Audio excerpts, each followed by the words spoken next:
Welcome back, everybody, to another episode of the JMO Podcast. I'm your host, Tayler Michels, and our guest this week is Jeff Simpson of Lindner Media. Jeff's been an asset in the fishing industry for a long time, hailing from small town in northeast South Dakota. Naturally, Jeff has an affinity for jumbo perch. That's what we're going to talk about on today's episode of the JMO Podcast, Early Ice Jumbo Perch with Jeff Simpson. Make sure to visit our Facebook and Instagram pages at Jason Mitchell Outdoors to recommend a guest or a topic for an upcoming episode of the JMO Podcast. Jeff Simpson, thank you so much for taking the time to be on the show here. It's a tremendous honor to speak to you. I know you've had quite an impressive career in the fishing industry. To start this off, I might have you start there. Maybe touch on some of the high points of your career and get us up to speed on where you're at today. Yeah, cool. Yeah, well, I'm a South Dakota boy. So I grew up in the Dakotas. Cut my teeth on the eastern Prairie Lakes, but I also fished the Missouri River system and all over that country. And obviously, one of my favorite fish is targeting, perch, especially through the ice. I just love that, So I grew up fishing in the Dakotas and would spend every minute I had in the winter, chasing perch above and beyond anything else. My career, I wanted to get into the fishing industry. I grew up there. My dad had an outdoor publication and, worked hand in hand with guys like Tony Dean and kind of the media business there. So I knew that's kind of the avenue I wanted to go. I went to South Dakota State and got a journalism degree. And I went to work for the South Dakota Game Fish and Parks in their information office. Spent some time there. Ended up wanting to get, I went to work for the Hunting and Fishing Library, which they produced hardcover coffee table books that were extremely popular and well done. Before I ended up going to In Fisherman Magazine and In Fisherman Communications, and I spent over 22 years there. Working as an editor, photographer, and ended up getting into the digital end of things and overseeing all the digital media, which includes all the websites for a larger corporation as well, which would be Outdoor Sportsman's Group, which they house a lot of publications in their own Outdoor Channel, Sportsman's Channel, but they also have In Fisherman, Fly Fisherman, Game and Fish, Florida Sportsman, all types of hunting, shooting, and fishing titles. So recently, I switched jobs and I went over and joined the Lindner Media crew. And all the guys that work in that building are longtime friends of mine. So I basically hit the ground running there, and I'm going to head up, their digital efforts and revamp all their websites. And we're going to get into the digital media. But we'll be doing, they're heavy on television shows. They have the Fishing Edge, Angling Edge, Ontario Experience. They produce 5 different shows in that building. So lots going on. And Ron and Al are still roaming the hallways along with all the other Lindner boys. So it's a lot of fun. That is super exciting, man. And what a story for a small town South Dakota boy to be living your dream, so to speak, in the outdoor industry. That is awesome. And just to get into some of this interview right off the bat, I want to get into the fishing. You talked about enjoying that, that ice fishing perch, man. That when people think the glacial lakes region, like you said, the eastern side and those little gold footballs, tasty little morsels. I want to talk about that early ice season, coming into early ice season. What is it about early ice perch that's just so great to you? I mean, what is your overview? What are the trendy topics when it comes to early ice perch?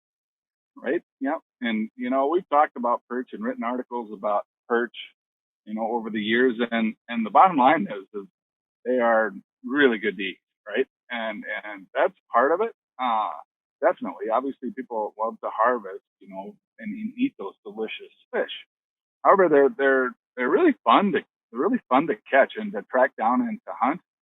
And that's for a real guy, a guy that's into catching those big perch and seeing a big, a pound or bigger perch come up the hole. I mean, it's like the bluegill guys. They get a rush off of that as much as catching a 12-pound walleye. So it all starts kind of in late summer into fall, and those perch start to get active, and as it into fall, it's really good perch fishing. Well, they're like every other fish, they're prepping for winter, and so that first ice opportunity, they're still real aggressive, and that's what gets me excited because I know a lull's coming, right?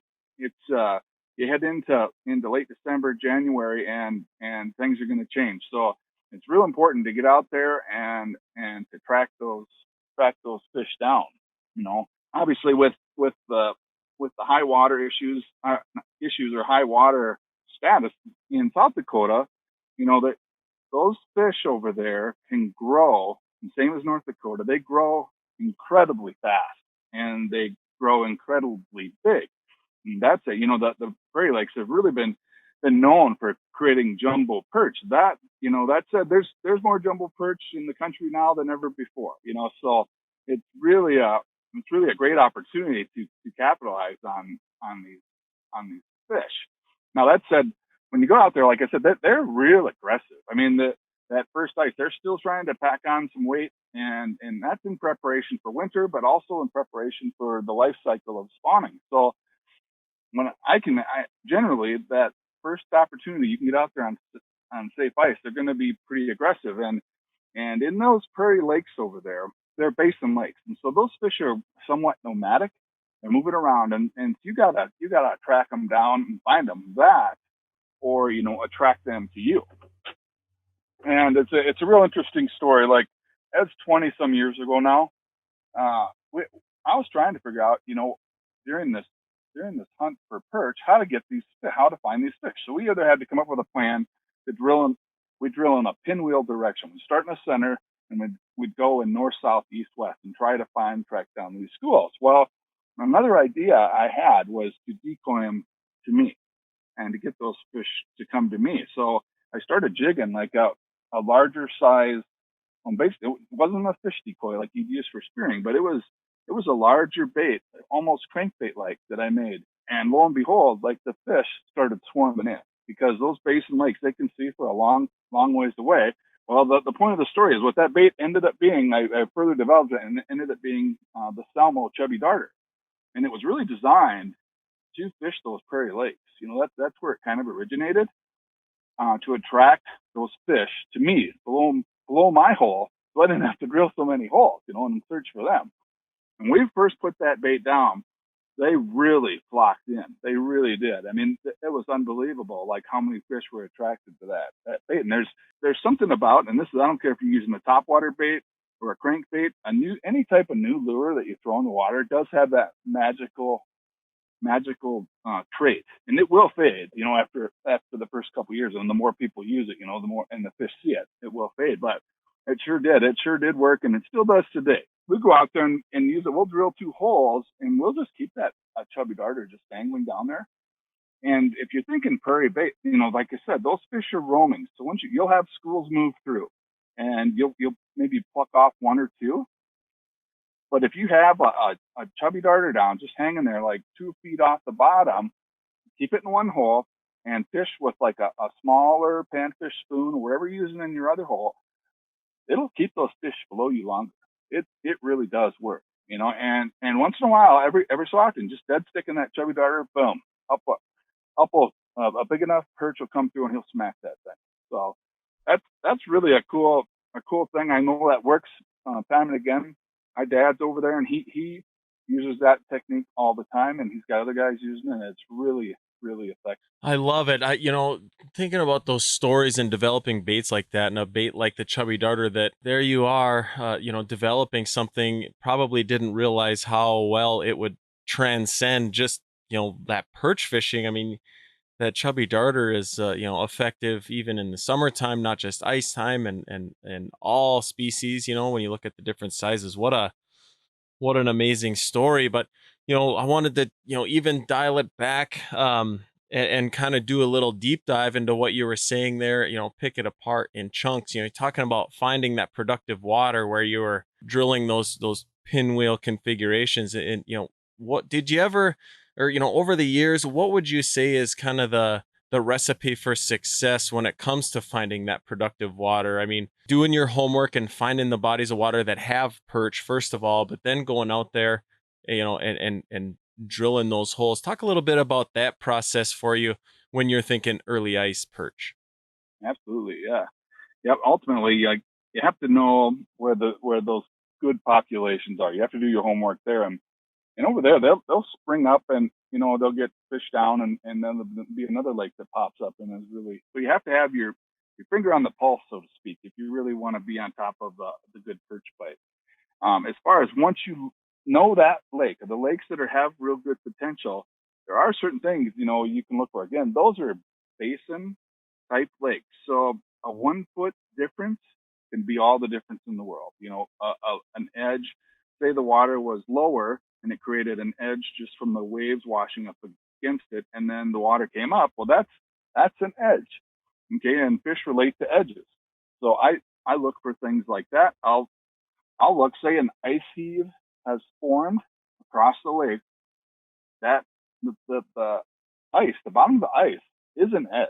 It absolutely is an edge. And if there's an ice going down into the water, that creates structure, and that's an edge. And also another thing, like if it's a year where the ice freezes over and there's not much snow around, of course the wind blows over there, a lot of the snow blows off the lake, and you'll create drift. There'll be patches of snow that'll form, and what that creates, if you think about summer fishing, docks, right? It creates a shaded spot when the sun's out. So if you have if you look for, and the overall ice conditions are generally clean and clear, that can be a problem, because the fish can be spooky. But I found spots where you had that snow patch, and the fish are loaded under that thing. So that's another thing we look for. Also, with just traditionally, I found spots. There's a lot of carp over in those lakes, and they'll be stirring up bottom. So if you find a lake that has cloudy water, we've drilled and drilled and drilled until we found where the cloudy water meets clear water, or kind of in that where it's kind of murky there, and those can be dynamite spots. There's a guy I know who fishes Lake Mille Lacs a lot. His name is Tony Roach. That guy drills more holes than anybody, and there's a reason for it. It's just tracking down those fish. It's like you just keep drilling and drilling and drilling. And the reason he does that, and the reason he works so hard to do that, is because he knows that it works, right? Eventually he's going to land what he calls, in Mille Lacs, like Christmas trees. These fish are just stacked up in schools with perch, Also, I spent a lot of time. I was probably one of the in fishermen. We kind of broke the story on the Lake Winnipeg walleye bite. And again, that's a big basin thing, and it's the same thing as how you'd find perch. These fish are scattered, and you got to make big moves, and you got to drill lots of holes to find them. And that's just part of the process. And that's what I like about early season perch, is that you'll go and go and go, and you're working and working, you're not finding much, and then all of a sudden it's jackpot. It's like slot machine. Right? Yeah. You found them. Yeah. Talk a little bit about kind of the hierarchy of electronics. I mean, is just a good flasher the most important piece? Do you utilize cameras very often when you're looking for these perch early ice, or is just the overall mapping the most important thing? I mean, maybe some of the nuance with the technology that we have available. Yeah. No, that is a great point. Obviously your sonar is really critical, especially if you're used to using one. It becomes, you just almost can't fish without a sonar of some type, right? And so that is, and that has really did revolutionize kind of the ice fishing thing. Now, underwater cameras, no, yeah, absolutely, absolutely a great tool. You can drop, you see fish down there, you can drop and identify them, but there's times, when those fish, especially, we talked about how big those prairie pothole region perch are. The main reason is because they're eating freshwater shrimp, right? Because they're eating freshwater shrimp, and in some lakes they're eating freshwater shrimp at will. Like on Devil's Lake, it's like unbelievable the number of freshwater shrimp that you'll drill spots in that and you drill a hole and the shrimp will come up. They just come flying out of the hole. And I know other lakes that I've fished over there, same thing. Well, you're going to have big perch, but when a fish can eat at will and when they're just full all the time, they can be hard to catch, right? And so if you have a camera, an underwater camera, and those fish are biting so light, you can scale way down to just a tiny little jig that's actually as small or smaller than a shrimp. And those fish are still going to be interested, and you can get them to come up. You may never feel the bite, but you will see them bite. And it might be the only reason you catch a fish all day. So cameras are, again, critical. Also on some of those lakes over there, I mean, there'll be lakes. I was over there fishing this summer, and the water in South Dakota is higher than I've ever seen it, and that's saying something because the water was high, before. So, and when that happens, then the brush floods, and there's the fertility, and they'll have a real good spawning success. There's lakes that have never held, perch will all of a sudden have, the best perch action around, of course.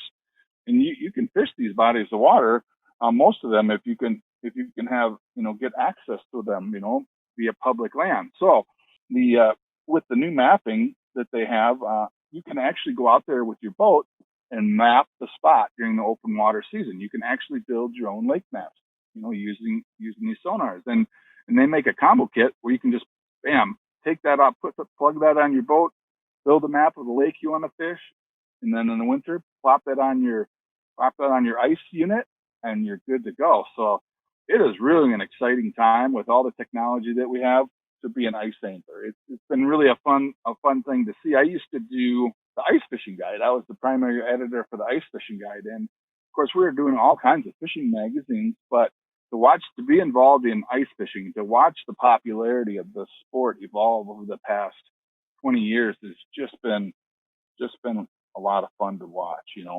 Yeah, and the perch is at the forefront of that. What would you say to that in your professional opinion? This this boom in perch. There's like you say, there's more perch swimming around in North America than ever before, and they're catchable with the the nuances of today. What spot on the podium does some of this these jumbo perch have for some of that? They're number one in a lot of people's books. And they're number one in mine, especially the big perch. I just still can't believe it when a 1.5 pound, 2.5 pound perch comes up the hole. It's just a sight to behold. And they're definitely an absolute ice fishing favorite, across the board. And they fight hard. You get a perch like that, boy, you're fighting a pretty good fish. Most people, when you think of perch, you think of a panfish, easy to catch. Well, it's a different story. You better not, if you're going to the Dakotas, I always say that people, when you're fishing panfish, you got to use like 2-pound line, 4-pound line. Over there, 2-pound line, 4-pound line, like you're going to get broken off more times than not. You better have, the right equipment to fight that fish. They fight hard, and you're better off. I always say this, get away with what you can get away with. And those fish over there are pretty aggressive. So you can get away with using 6-pound, even 8-pound line if you had to. I would use 6-pound or use like a super line, but that's the beauty of today's equipment too. You're talking about all the clam. If clam, Dave Gens came up with the first, clam shelter, and that was a flip over shelter. But clam itself as a business, like you cannot believe the amount of tackle designed specifically for ice fishing, and the rods that have been developed in reels and the tackle designed to catch perch. It just makes it's so much better and so much more enjoyable. So it's really a lot of fun to see. The JMO Podcast is sponsored by Long Haul Trucking. Long Haul's always looking for more skilled professional CDL drivers to join their team. They're a people-first company, and it shows. Their employee-owned, asset-based fleet of over 350 Conestogas is among industry leaders in pay and benefits geared towards long-term success and growth for company drivers and owner-operators. If you're a professional driver or a company that wants to ship product with the best in the business, get a hold of Long Haul at 1-800-255-5153 or find them online at longhaultrucking.com. Long Haul, running on the power of promises kept. Let's get into that a little bit, talking about gear. Do you have kind of a general philosophy to your perch setups on any given day when you're going out? Maybe an overview on kind of your philosophies there, and then maybe we'll knock it off in chunks with gear, like specifically a good perch rod, maybe a variety of perch rods depending upon your presentation and what you like to get out of your rod, and the line selection and all that. Let's do a deep dive on your gear philosophies. I always like that when I go out fishing perch, first ice, like I said, I believe they're going to be aggressive. I hope they're going to be aggressive. And with that said, I match my gear accordingly. So I'll be using, my perch rods are generally my perch rods. They're fast action tips. I like to fish outside myself. So they'll be, 36 inches, and they even make longer rods now. 42-inch rod is real comfortable to use and stand and fish, so even if you're on a bucket, it's a real comfortable rod, but you have to have the light tip action, mostly just to work the baits, right? That's how you use the right rod balance, and you can really work the bait better. So I use that type of rod. I use 6-pound test mono, or I'll use a Fireline, depending on if it's too cold out, I get away from Fireline, or if I'm in a shack, I'll use Fireline. So it all depends on the situation, but I prefer it myself within. But if you're most of the time in winter, you're going to be fishing water that's generally clear. And whenever that's the case, you have to have a piece of fluorocarbon tied on there. So I like that. That's kind of my setup. I also I'll add a swivel in between. That's generally a good spot to do it, right? Right where you tie your super line to your fluorocarbon. And what that prevents is when a fish moves in and that bait it prevents the bait from twirling. If you're jigging a fast action or a super action spoon, that bait will eventually twist the line. So when you do pause and the fish comes in and you're trying to keep the bait still, it's spinning, and it's going to throw a negative cue to the fish, like this isn't really what I should eat. Something's not right here. But that swivel takes that out of there, and a small swivel, it's just, I would add it to most things, in the ice fishing, in the ice thing. Now, if you do get a fish to come in, and just shaking the rod tip just ever so slightly will also help prevent any spinning. Just a couple of tips there. If you're having fish come in and they're not really biting, it may be that your bait's spinning, or it isn't quite, look right to the fish. So that's one tip for that. I like to add just a tiny little, zero size, real tiny swivel. And I think, Jason Mitchell agrees the same thing. He does the same thing, Oh yeah. So oh yeah. It's a really good, effective thing to do. Yeah. With lure selection and do you talking of maybe getting back to the Chubby Darter, when you were developing that, did you find there to be depending upon water depth or any difference in situations where that would match up a little better with different line or rod setup? I would say, with it depends on which size Chubby Darter you were using. Now, I honestly like the original big one. I mean, that thing was really effective for tracking them in. Now, the next size is nice, but the lure itself is really pretty light and can be fished. Overall, it's pretty light and can be fished on, a light action rod, so overall, and we always said that, and it was real interesting, like with that bait, once you call fish in, that's what it's really good at. But once you call it in, because of the way it's balanced, you can actually overfish it. And you may not, just because based on what you're used to, the trigging methods you used to use with other lures. So if you just don't fish it, don't hard line. I told one guy, just once you get a fish in, stop moving it. You stop, because it's got enough action just in the tail to trigger bites. And so that would be, learning how to fish it and using your sonar, no matter if you're using a spoon or a tiny, or a tiny jig, using your sonar and really learning how that an active fish looks, how it looks on sonar, and it starts to flicker more, and little nuances like that will help you make the next move. So if I see a fish come in and he's hanging there, but then he starts getting a little more active, one of my best moves is to start pulling that bait away. And it seems really counterintuitive, but it really works. 9 out of 10 times you pull that bait away, and as the fish comes up, I'll even speed up my pulling away. So I'm actually pulling the bait away from the fish, which causes that fish to trigger, like, this thing's getting away from me. And they often will rush the bait. Now, that doesn't always work, right? Like, you're like, oh, I pulled it away. Maybe I should have just, and you start second guessing yourself. And that's for good reason, right?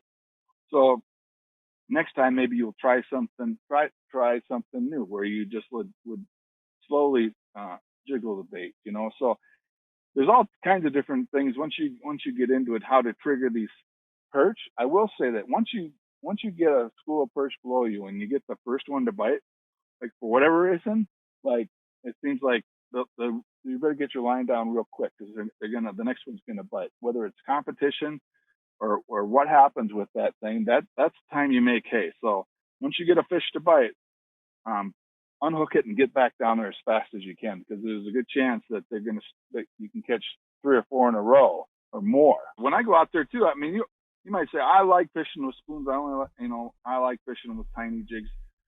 That may be true. But, you do get accustomed to using, what you're confident in. But you should be prepared with the right action rods to fish tiny jigs and to fish bigger spoons. So it's not just go out there and use what you want to use. There's certain things that I've been on those bites where a certain tactic, a certain lure outperforms anything else. Guys aren't catching perch. The one guy is, and he's doing something very specific. So that was kind of what I had written down next. When you talk about that, you've probably been fishing in a group. Just about every time you go out and you got multiple guys, somebody's going to be the breadwinner and somebody's going to have to be the loser. Talk about, when you enjoy bringing people out for the first time to catch perch back in your, around your hometown where you grew up, or maybe there's people that have a lot of fishing experience, but they've never really done it around their early ice for these active perch. What kind of tips do you are you usually dishing out? What do you see people, I hate to say mistakes, because it's never a mistake to be fishing and having your line wet, but what would you say is typically the best piece of advice that you give out in a group setting that usually pays off for the people you're fishing with? And we have preached for all these years that mobility is a real key element, right? It's a real key factor to getting on and staying fish. And I've said it during this conversation here, like drilling holes, doing the pinwheel thing, drilling in all directions until you find fish. Well, again, in those prairie lakes, like, and there's a group of fishermen we know the fish are going, and people to the right of you are catching them, or people to the left of you are catching them, or behind you, right? Well, there's several things you can do here, right? What should you move over beyond them, or what do you do in this situation? And a lot of times I will honestly I will stay put. I will find, if I'm in line, if I can kind of see where you got to see the envision below the ice as to what these fish are doing and how they're moving in school. So I might want to get in line with how these fish seem to be moving. But oftentimes, if you stay put, that school is going to pass under you. You can hole hop all around, and that is definitely an option. If I'm on a piece of structure, okay, not really a basin, but it's a piece of structure that we've identified, we will drill that thing out. And that's a really good time to hole hop. Go boom, boom, catch a couple, move to the next hole, boom, boom, catch one. And that's where I like to hole hop on the prairie lakes, where I know we're in a good spot with these fish. We've identified the schools there. They're moving around. The fish are moving around trying to find food. I often will stay in the exact same hole once I feel that I'm in line with that school. And inevitably, it's amazing. I'll get that school of fish under me. And like I said, once you start getting one going, you can keep them under you.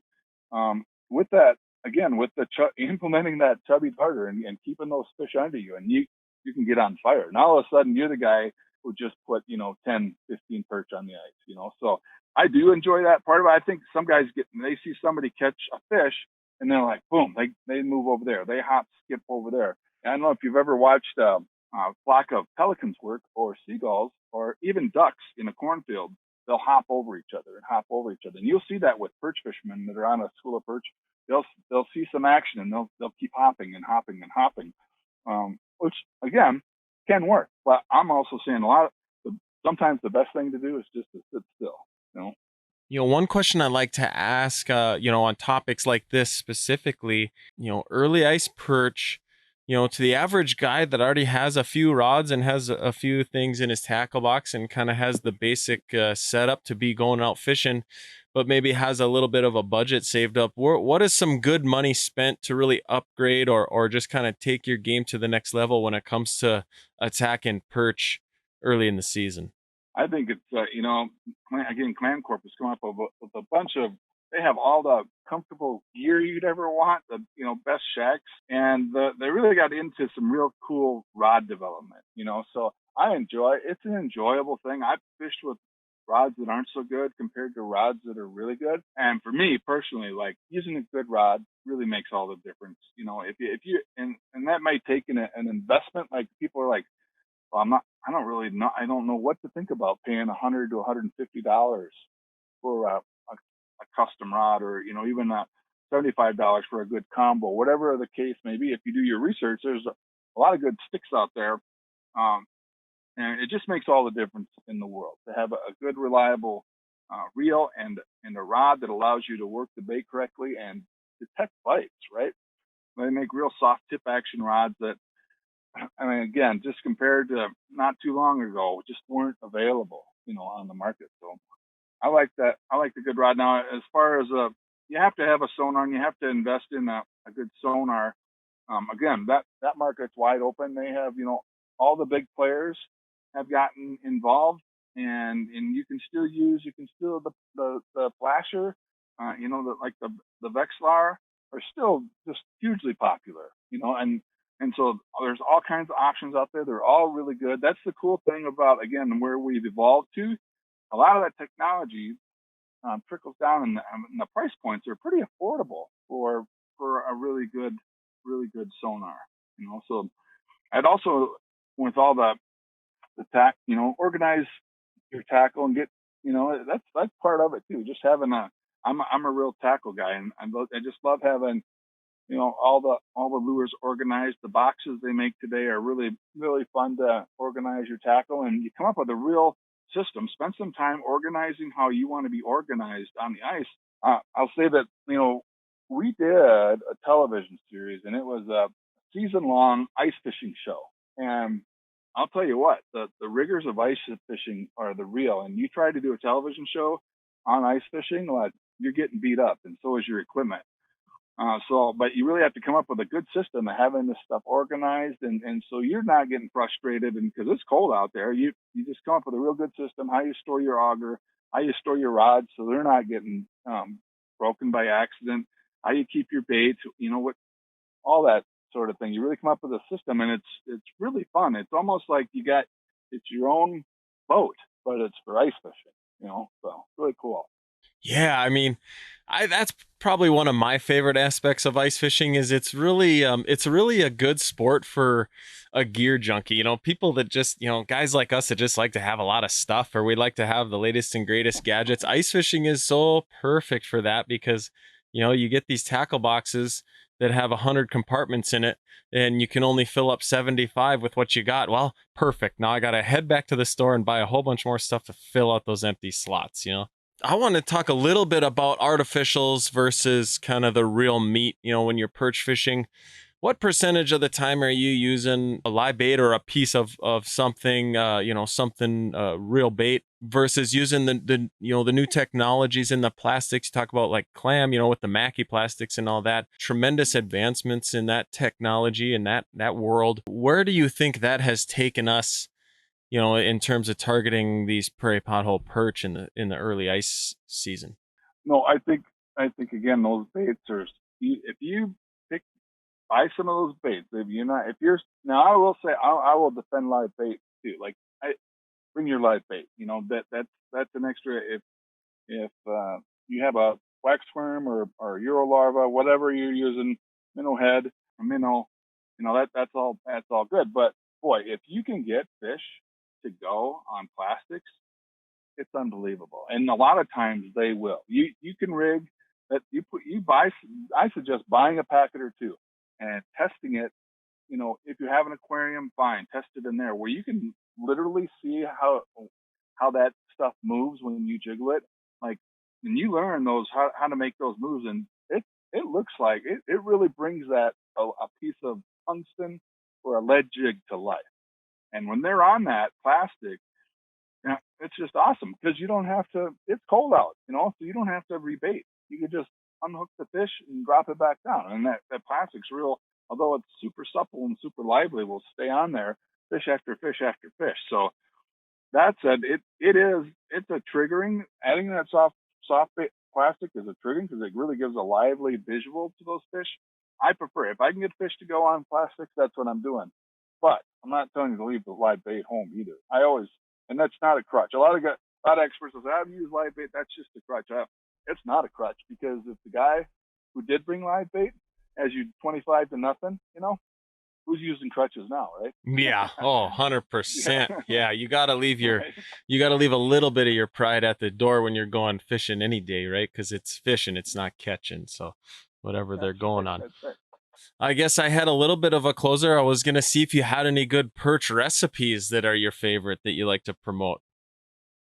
Oh, yeah. Well, I tell you what, I'm working on, that's funny. I'm working on the new anglingedge.com website, and right as we speak today, before I talk to you, I'm working on the recipe page, right? So Nice. I'm actually pretty hungry. I'm really hungry right now.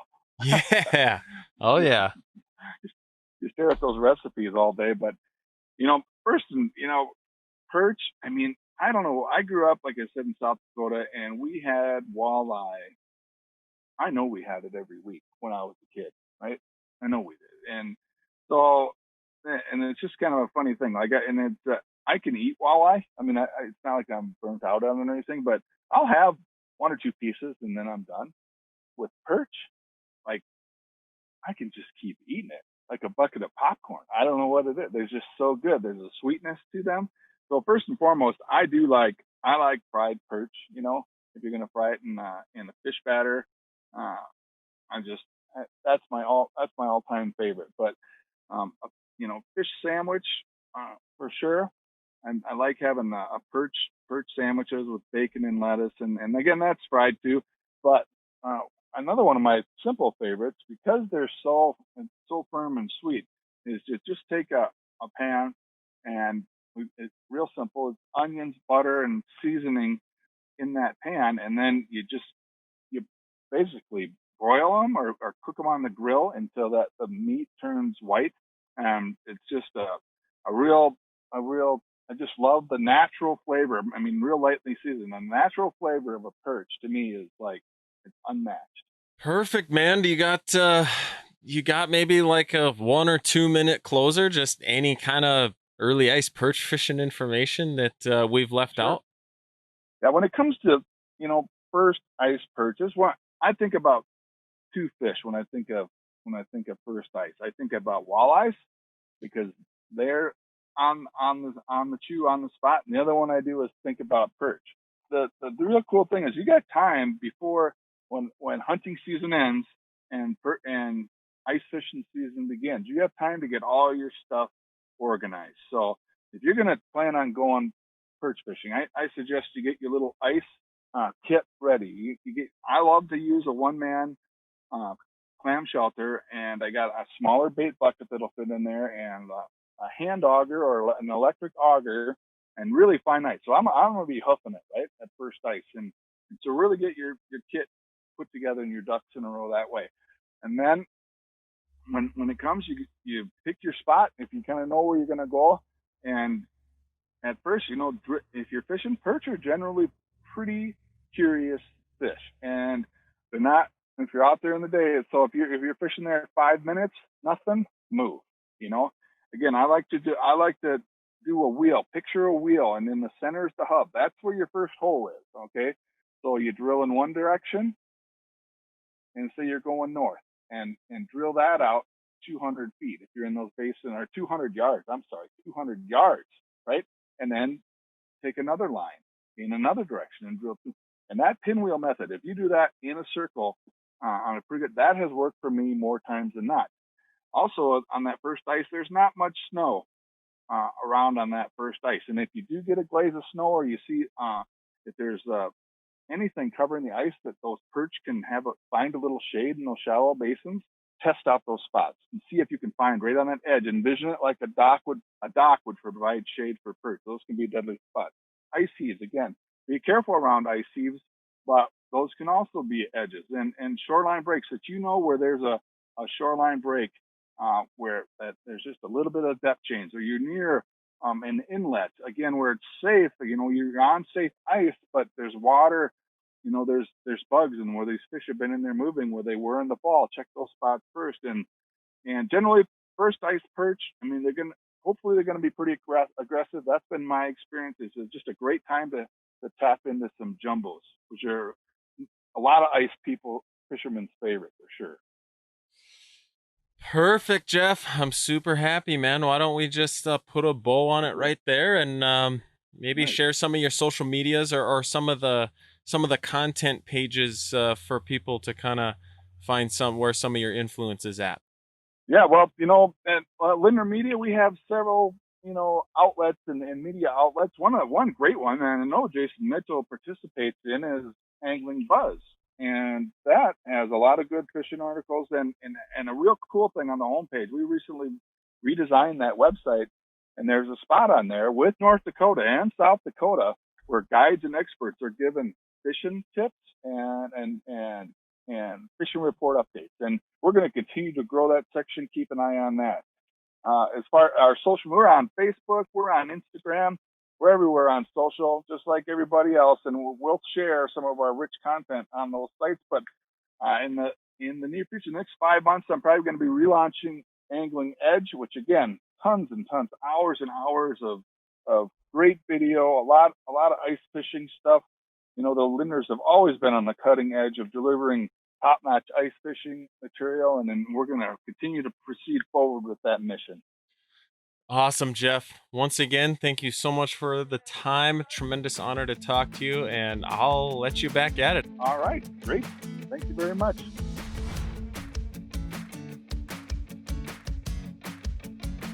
And thank you all for following along on another episode of the podcast. If you're following on YouTube, Spotify, Stitcher, or Apple Podcasts, make sure to like, subscribe, share with your fishing friends, and head over to our social medias on Facebook and Instagram at Jason Mitchell Outdoors, where you can recommend a guest or a topic for an upcoming show.